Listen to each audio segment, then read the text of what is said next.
ఇక తెలంగాణ రాష్ట్రంలో కోవిడ్ కేసులు పెరుగుతున్న కారణంగా హోలీ పండుగపై సైబరాబాద్ సిపి సజ్జనార్ ఆదేశాల మేరకు శంషాబాద్ జోన్ డీసీపీ ప్రకాష్ రెడ్డి ఆంక్షలు విధించారు.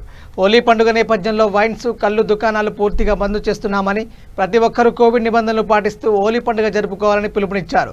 గత సంవత్సరం లాగే ఈ సంవత్సరం కూడా ఎలాంటి ఈవెంట్లకు అనుమతి ఇవ్వలేదని, హోలీ ఆడిన తర్వాత స్నానాలు చేసుకోవడానికి చెరువుల వద్దకు వెళ్లవద్దని తెలిపారు. కోవిడ్ నియమ నిబంధనలు పాటించని వారిపై చట్టపరమైన చర్యలు తీసుకుంటామని హెచ్చరించారు. ఎల్లుండి హోలీ మరియు హోలీ రిలేటెడ్ చాలా చోట్ల సెలబ్రేషన్స్ ఉన్నాయి. బట్ ఎక్కడ కూడా హోటల్స్లో, రిసార్ట్స్లో పర్మిషన్ ఇవ్వట్లేదు.